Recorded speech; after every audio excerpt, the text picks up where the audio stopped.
sir. Good evening. Sir, aside from the declaration of a public health emergency, do you have other specific directives to the IATF, particularly to the Department of Health, uh, particular to the Department of Health on addressing the COVID-19, sir? Yung COVID-19 is here. It is a contagion.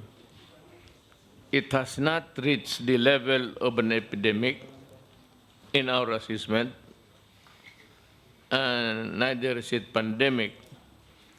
But if you read and view TV, you would notice that the numbers of victims are galloping. In Italy, they say that they are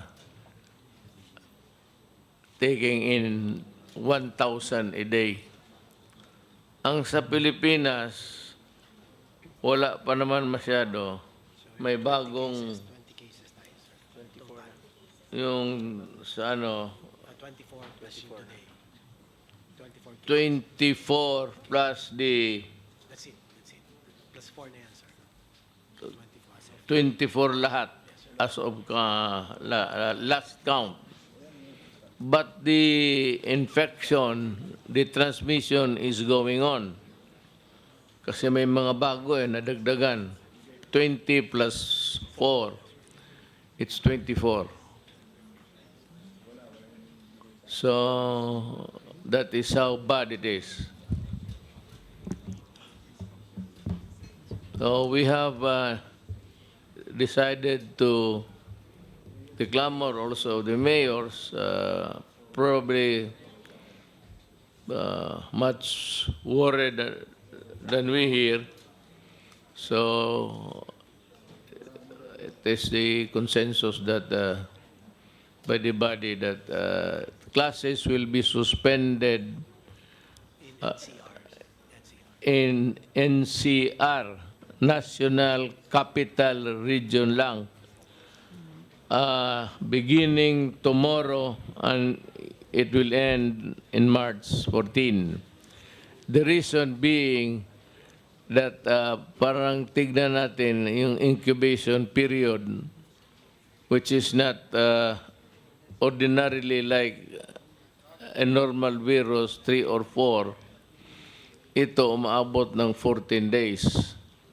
So itong 14 days na ito, one is to keep safe the children. Second is that we're going to establish a benchmark kung ilan pa ang madagdagan. At ngayon, kung itong walang klase, would it somehow reduce the number of the victims? If we keep our children sequestered at home and study there, and the Secretary of Education, si Briones, has insisted that they should stay home but study. And we have agreed that DILG at ang police will supervise as truant officers. So yung nandyan sa labas, tanongin sila, magdadala ng libro. If they are there, they will be escorted to the parents, and for the parents to be lectured on the responsibilities of being a parent. That the children should study even while they are detained in their respective homes. Walang klase. So, in all levels to. Mahirap kasi because the contamination of 10 years old is the same with the virus is, or the virus is so virulent that, even a contact, a mere talking and handshaking could place you in jeopardy. And we are trying to avoid losses, especially lives. And that is why we met this afternoon. But after March 14, we will be meeting again to discuss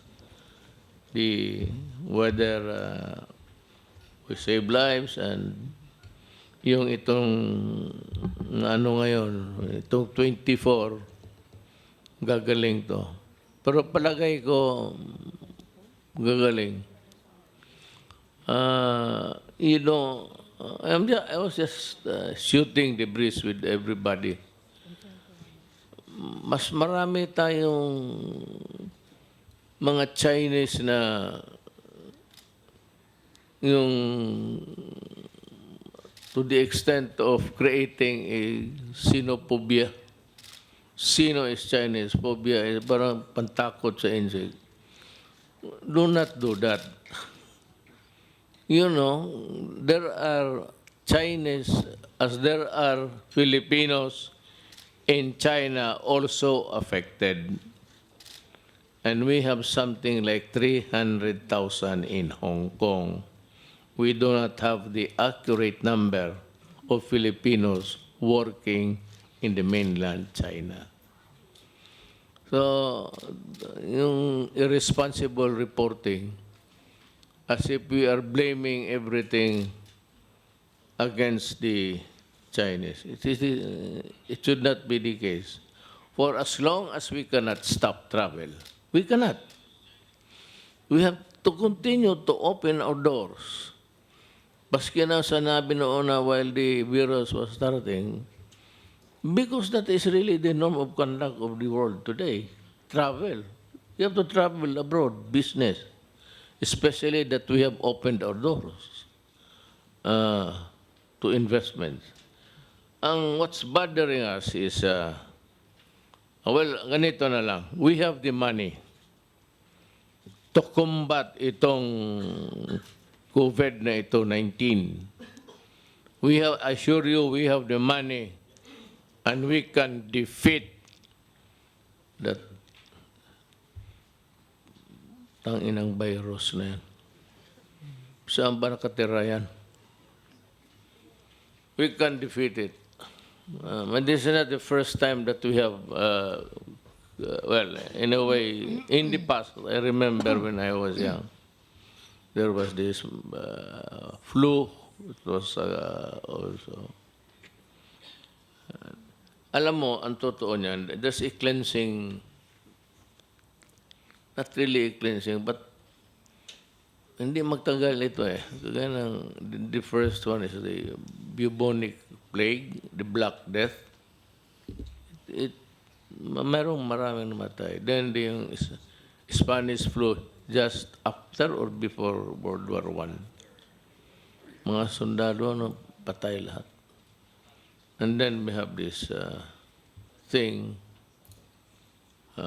wala pa masyat tayong alam. But I'm sure that the scientists all over the world are working overtime to look for the vaccine. Hindi ito magtatagal. Sir? I am confident that we will survive this contagion. Sir, clarify ko lang yung sinabi nyo, COVID cases in the Philippines, 24 na po. So we have 4 new cases, sir, since this afternoon. 24. There was one in West Crami, San Juan, Santa Maria, Maria ba ito? Bulacan, and Project 6 of Quezon City. One month, tag-isa sila. So additional 4, sir, since this afternoon. Sir, yun dun po sa, balik tayo sir dun sa suspension ng classes. So kahit na wala silang pasok, they will be sequestered in their homes itong mga estudyante. Because the Secretary of Justice is insisting that they go to classes. And the only way that we can convince Secretary Brunes was that even if they are in school, even if they are in their houses, they should be studying. So we place the responsibility for that in the barangay captain, and the enforcement is would be the police. Kasi parang truant officers. So what the secretary wants really to happen is that there is no stoppage in education. What about government work, sir, or work in the private sector? Are we looking at yung mga work from home scheme? You know, government has to function. We need all, at least now, we need all. Yung sa immigration naman, tinanggal ko na yung na-involve sa pastillas. Still, yes. But there is kung wala na kayong question, any more question, I would like you to listen to Secretary Panelo. This has something to do with Pogo. And this has something to do with the other game supervised by Pagcor. I assure you that every centavo nakikitain dyan sa mga gaming supervised by Pagcor are accounted for. Walang corruption dyan at hindi ako papayag. And do you know why? Well, Panelo will tell you shortly. Pangako, just to give you an assurance, na yung Pagcor na hindi niya pinapalaro mo dyan kasi yung mga mayor, nothing of the sort. I will not allow it. Now, there is a compelling reason kung wala namang iba at there is no legal impediment. I want it legalized. If they can pass a law about Pogo, fine, go ahead. Supervise it by law. Hindi kami. Pero dyan sa Pogo, I allowed it because saan si Panilo? Nandiyan ka pala. Sabi mo, akala kasi nila pera yan na bulto-bulto, yung hati dito. I've told you before na may iba dito naging congressman na. You can ask the congressman or any senator or congressman na may tinawagan ako ni isa in connection with the budget or whatever, yes, or to ask for a favor. If you can produce one mouth to say that I violated the statement, I will tender my resignation tomorrow. Sinasabi, hindi ko style yan. Panelo will tell you why it is important. Jonathan. No, Mr. President. Are you sleeping or are you? Pogo is, I already told them this morning, Mr. President, with respect to the Pogo, why it is important, why you will not suspend nor stop it. For one, we need the funds. For another, those issues raised against it, like criminality, laundering, there are agencies that are responsible for the enforcement of the laws. So they will have to take care of that. Moreover, these issues raised have been there for the longest of time. This issue was raised when the Koreans came. Lahat yan na-resolve naman ng lahat ng mga agencies. Ang dagdag ko dyan, hindi man nawawala yung kidnapping. When they were so many Koreans, and they were kidnapping, there was kidnapping among themselves. Now it's the Chinese. Now we cannot bar Chinese nationals from entering the country because they allow us to enter China also and even work in Hong Kong. Sabi mo, nagtatrabaho, and you know, that pogo, have it check kayo, earns about 2 billion a month from, nandyan mang yung sulat ni Dominguez. We are not justifying it. We are just saying that it is allowed because we need the funds. But yung kung speculation dyan sa mga senador na ginagamit ng laundering, mayroon kaming we have a listing of itong mga deposito nila. There is a report of money laundering. Pero doon sa bangko mismo wala. Money laundering, ano ang ibayad mo? You are engaged in the business. You deposit money, you withdraw money. Tumatakbo yan. May manalo kasi may matalo. So kailangan nilang pera magbayad. That's it. If they want the payment to emanate from the Philippines, there's nothing that we can do. But kung sabihin mo yung money laundering na hindi nakita ng yung regulators dyan, binigyan kami ng kopya. Hindi totoo. Ang aking tanging ano ko lang dyan is the money. Sayang makatulong sa bayan. Kagaya ng itong mga ganito. So, 2 billion, answered ka agad.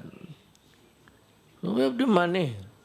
But kung sabihin mo, may isa dito sa amin, na ewan ko yung mga polis, banta kayo sa akin. Pero sabihin ka mga kabinet, we do not even allow them to visit us here in Malacañan. Yung mga businessmen sa Pogo. And it is not true. Per hour, that it may be the embassy of employees in the embassy of China are helping Pogo workers to come in. That's not our business. Unless they are criminals. But if they are here under the entry expedited by the Chinese embassy, but they are here to work as bona fide workers of Pogo, there's nothing I can do about it. Unless you want to, I said, jeopardize the Filipinos in America. Makita mo naman yung mga Pilipino, hindi naman nila pinilit umuwi. But I would like to assure China and every nation that you do not have to be worried about a Filipino in your country. We are ready to extract Filipinos wherever they are when needed to come home. Magsabi ang Pilipino mag-uwi siya, baski isa lang siya. I have a great ship a Philippine Navy ship station in Europe. And every Filipino can make use of it. Kaya ko nilagay yan doon eh. But even with one passenger, the ship will sail. Yung klaruhin ko lang yung walang corruption dyan sa... Wala kaming kinausap dyan, except pagkor. And I said, if you have a recording, a telephone conversation, if you saw me talking to Andrea about money, then you are sorely mistaken. Yung opposition lang yan. Kasi kayo, magnanakaw. Kita mo yung mga train natin na coaches na hindi magamit kasi hindi magkasya. So we had to buy a new one. Do you know that? Nagbili sila ng cars, hihinila ng train na hindi magkasya sa ating rails. Hindi tukma yung ano. And the other rotten.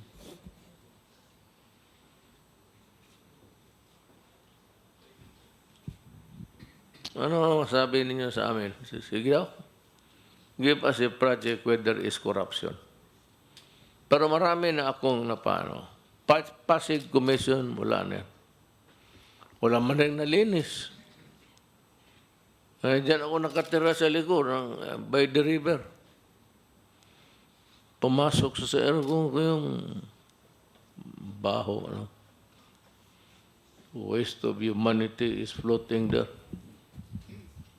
Happily eaten by the tilapia. Alam mo, sabi ko, hindi kayo mga Pilipino, sabi mo na kayo makain.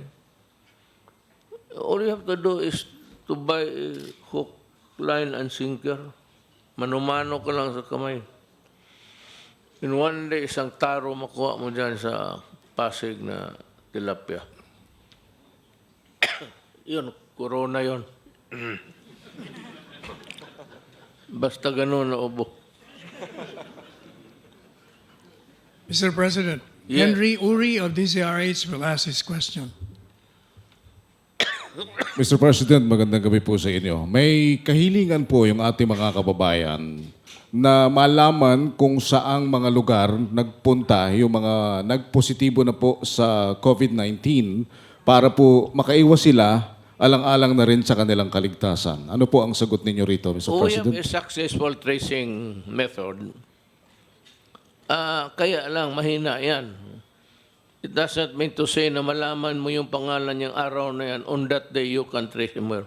You have to kung lumapit, if a traveling human being, lang dumaan lang dito, visiting scenic and beautiful places, then eventually makes the exit. Mahirapan tayo. In the same manner na ganun. Sa kanila kapag pumasok yung Pilipino na may contaminated rin. Huwag natin masyadong China. Remember the Filipinos working there.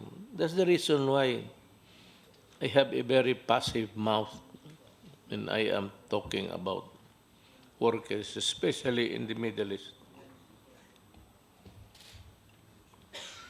But in the Middle East, while I talk, my heart bleeds. Kaya papunta talaga ako sa Kuwait. I have to go to Kuwait. But yung kaso na pinatay yung maid, domestic helper, they have arrested the couples and undergoing trial. And while undergoing trial, they are detained inside the jail. To me, that is good justice. And if they can follow it through in accordance with their laws, I would ask for piste itong virus na ito. I will ask for the maximum. I want their executioner to cut off the heads of those who are responsible for the death of the Filipino.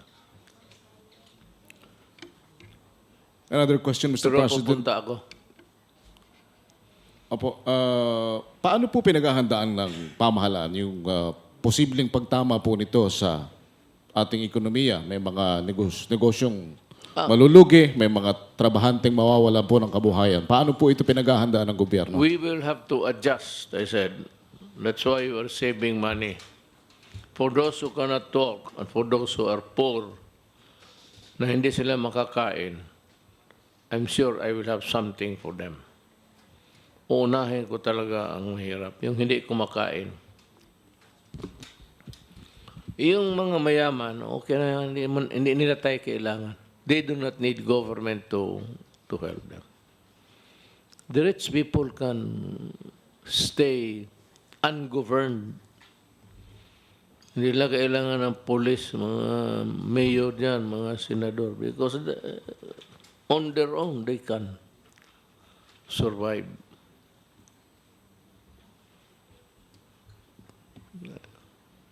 And to think that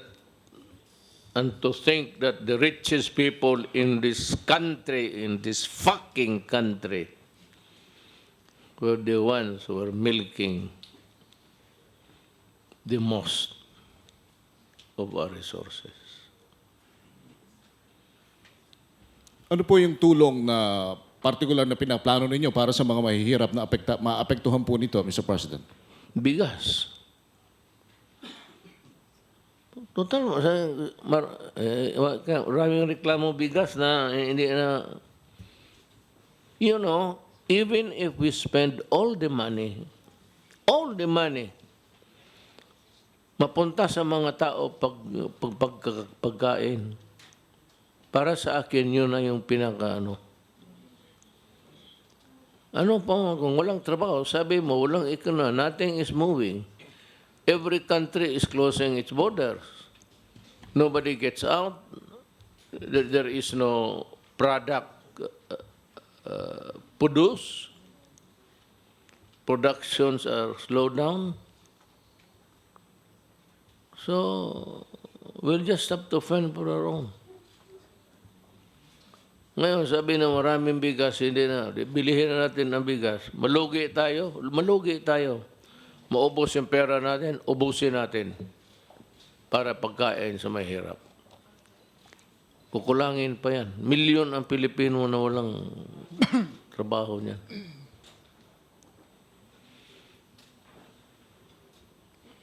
Good evening, Miss Belia Carriazo from Bandera.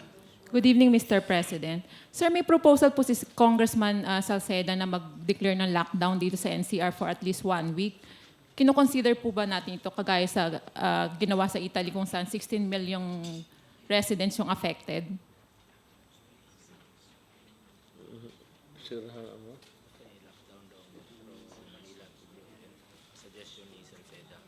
Lockdown, no one comes in or goes out. Yes, sir. We have not reached that kind of contamination. Iisa-isa lang. With this transmission, you want to close down the economy at this time. There will be a time, I suppose. I hope not. I hope God will have mercy on the Filipino people. There might be a time, pero at this time, you want me to? It's too early. Hindi ko sinasabi na, bakit hintayin mo ba magkasakit lahat? It's not that. But you have to balance. Wala na magpasok ng bigas, wala na magpasok ng mga gasolina, i-lockdown o. Patay ang... Maybe, kung yung lugar na pinuntahan ng mga Pilipino, magsabi ka ang namatay doon, mag-abot na ng 20,000, o sa isang lugar may 5,000. Sigurado, I will lock. Hindi lang lock in, ilock ko talaga kadena. Sir, another question po. Sir, paano po natin i-address yung kakulangan ng testing kit? Considering inadmit po ni Secretary Duque na hindi problema yung, wala sila sa underreporting kundi yung problem sa resources. May Well, limited tayo sa testing kit ng Well, funds. the kit is there. It's kind of, to my understanding, it's a kit that can be distributed to the different health workers and they can do it. But at this time, kung kulang, they're always brought to a testing station. I do not know how they would term the facility. RITM. RITM. It's where they are being... kunti lang kasi, oh. But dikit... ang dikit is na dikit. Walang lumalabas pa. So may enough naman, sir, in case na tumaas pa yung bilang ng mga Oh, tinatamaan ng ano? I think COVID. that sabi ko nga, in every, not generation, but epoch, maybe meron yung nung una bubonic plague yung sa Middle East parang yun kasi magagago ang tao noon parang tama-tama lang. Tapos yung Spanish flu right before or after the war, Second World War. Kawawa yung mga tao. Pero mas kawawa yung sa Middle East. The so-called Roman Empire. You have read the Inquisition. Kung may birthmark ka, you are a witch and you are born at stake. Miss Chona Yu of Radio Inquirer. Hi, sir. Good evening. Just a follow-up on Belia's question. Are you satisfied with the response of the DOH sa COVID-19 considering na every minute tumataas yung bilang ng mga kaso? You cannot prevent it. Yung contamination, if it is passed from one person to another, you cannot prevent it. At saka hindi mo mahabol. Because while he is still alive, if he's still around, hindi pa lumabas yung ano, he has gone to so many places, shook hands with everybody, ate with friends. Walang satisfaction yung ano. Trabaho lang tayo. And sir, Hindi natin malaman kung ilan ang mamatay. So, when does satisfaction come in? Ayun, kung ang mamatay 40 na lang, 50, or it wipes out the whole town. There is no way of... We have done everything in preparation. Nandyan na lahat. Police of their health workers. Tayo naman dito, we formulate the rules, follow. Now, there are rules to follow here. The problem with, sabi ko, Filipinos, if you start to break the rules, then you have the problem compounded for everybody. May mga rules batas, hindi mo sundin. So,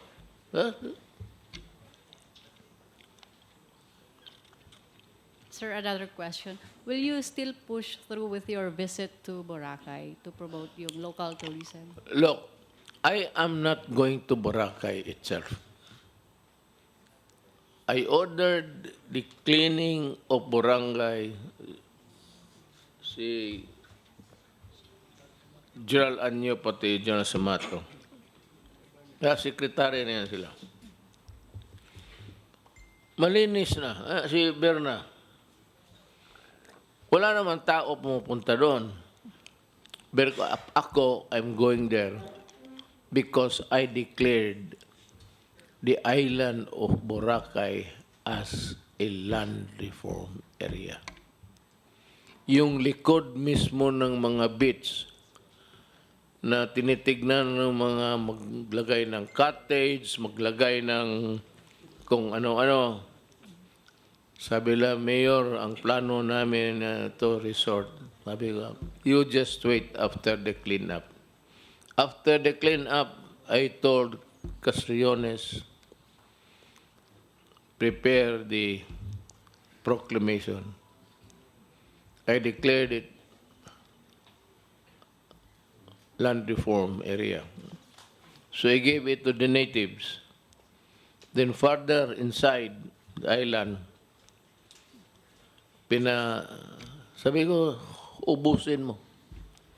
Ubusin mo ang Boracay sa mga natives. Ibigay mo sa kanila kasi lupa nila yan. Thank you, sir. Yung Boracay, aywan ko. Wala pa naman nag-apply. Kaya mag-apply, ibigay ko yan.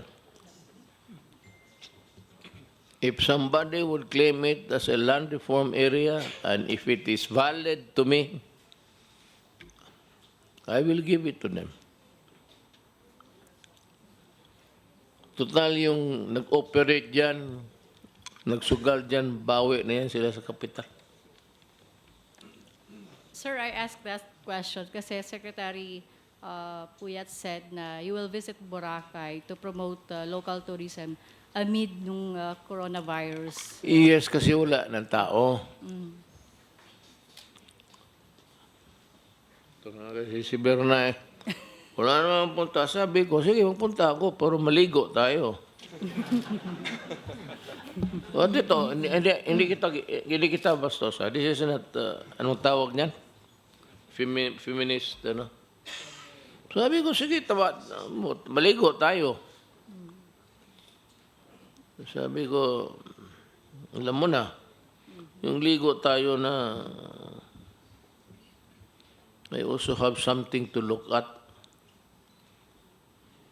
If you look at the open sea, it's endless. Mabubulag ka. But Berna would sit beside me on a sunset. I will stay. Totoo, hindi pa ako nakapunta ng Boracay. Nilinis ko kasi madumi raw. Nung malinis na, they put up there, thank you, Mayor Duterte, salamat. Sabi ko, let's Thank you, sir. Noon, napag-umpisa ko, karaming daldalin nyo. Yung mga punta doon. Sa likod ako pumunta, bukid. Yung land reform area. Mr. President, Ms. Sandra Aguinaldo of GMA7 will ask her question. Hi, sir. On VFA po, we'd like to ask for your reaction on the move of some senators led by the Senate President to go to the Supreme Court to ask the Supreme Court to compel you to get the concurrence of the Senate in terminating the VFA. What is your reaction, sir? They cannot compel me. I refuse to be compelled. I have terminated it. Tapos ang problema ko. Wala na akong problema yan. Insofar as I'm concerned, we are beginning to count the 180 days for them to pack up and go. I am not reneging on the BFA, and I am not going to America to discuss this with anybody. Though I respect highly of Trump, And if that was a political move by the senators to win the Filipino votes there, I'm telling the Filipino now, you are getting the best of deal with Trump. Kayo dyan sa leftist ang ano eh. Obama was a leftist. Halos ibigay na lang nila yung ano, expense sa ibang tao.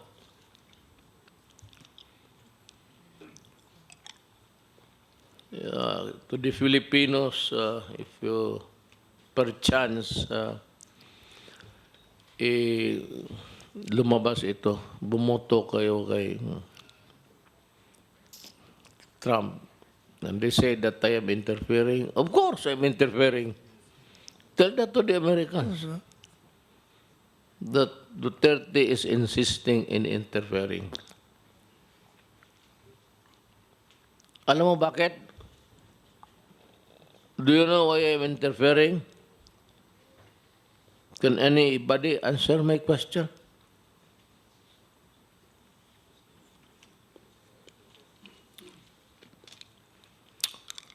Kasi sila ang nag-una. Kung ano-anong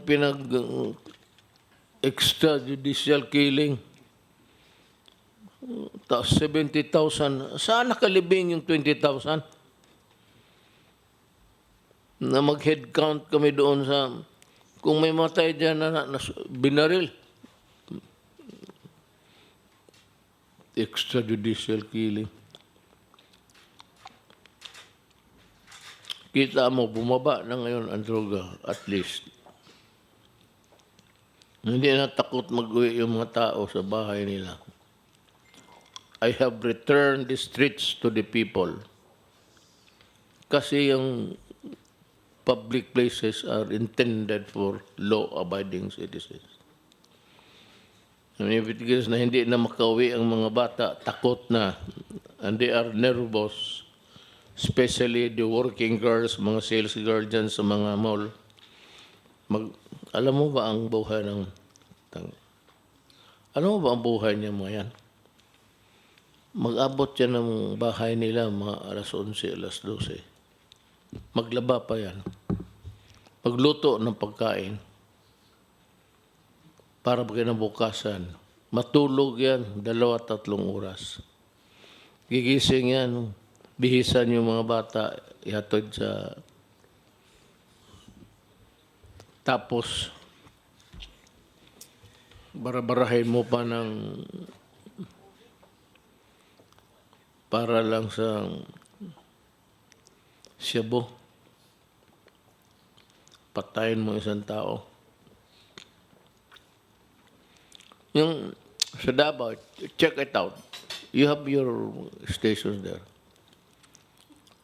May pinatay na diyan sa squatters area sa Boulevard. She was the parang supervisor ng itong gym ng babae. So she had to be early. Pagdaan niya sa isang bahay, dinamput lang siya sa loob. Nahulog yung pagkain niya, mainit pa. Yung mga babae na yan, o anybody for that matter, similarly situated. Yan ang nila. Mayroon silang kanin, magbili lang nila sa ulam, isang ulam sa labas. Tapos pag-uwi sa gabi, patayin mo pa.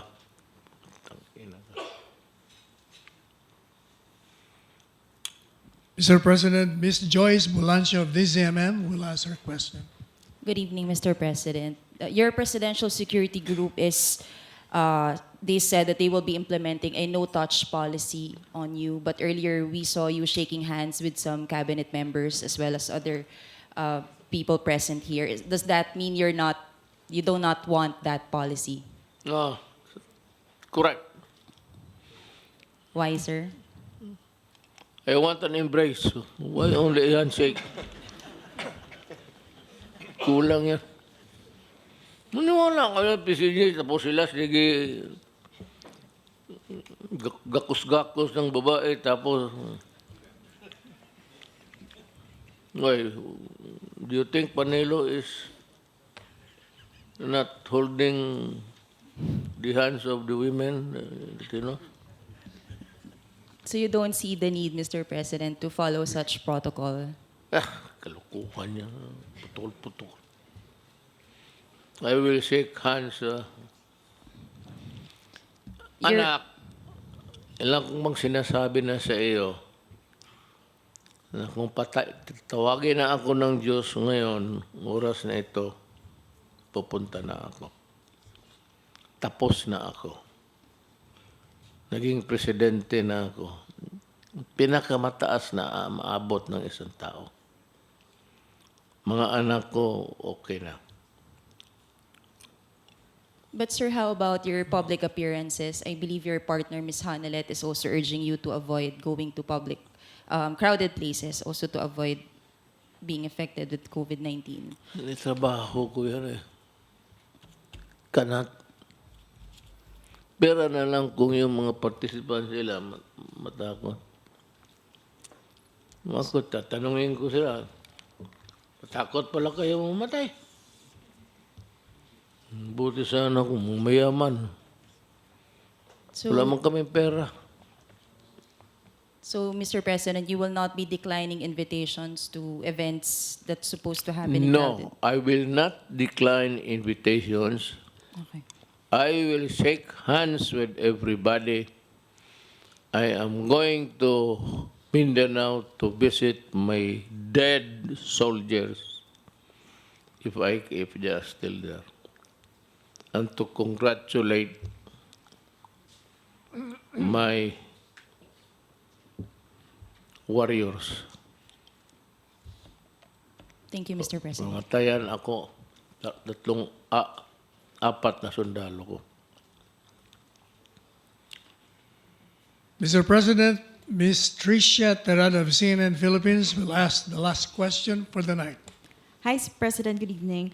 Sir, back on COVID-19, we still have low water supply, but then the DOH is also requesting the public to observe proper hygiene. How can we do this, sir? Especially for the poor communities na priority po nila makabili ng pagkain over buying sanitary supplies. How are we going to reconcile, sir, our problem with low water supply and this encouragement or message from DOH?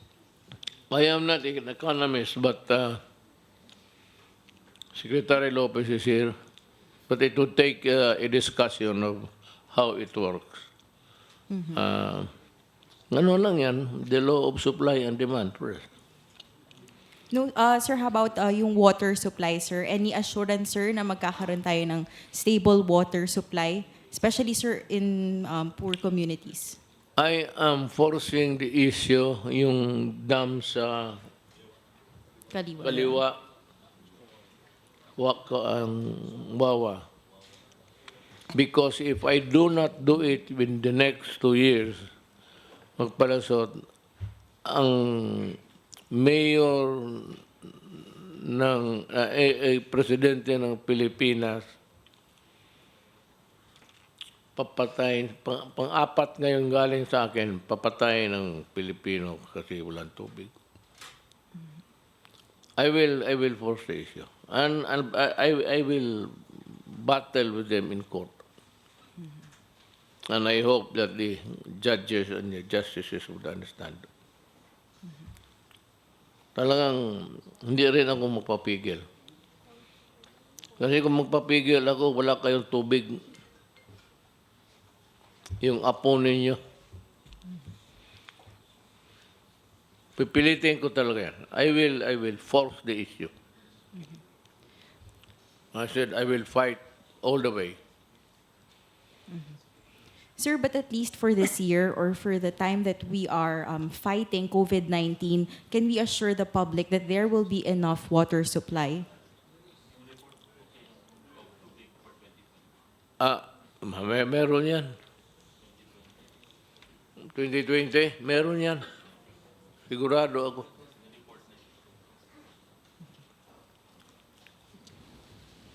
Basta kung walang distribution, I'm warning you.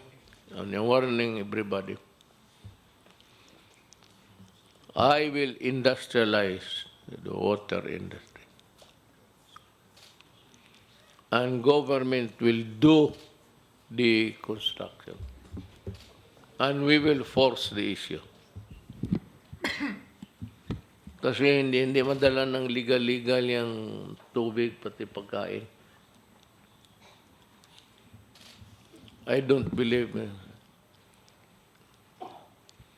the issues will just screw you, but hanggang dyan lang yan. Thank you, sir. Thank you, Mr. President. That ends the press conference for tonight.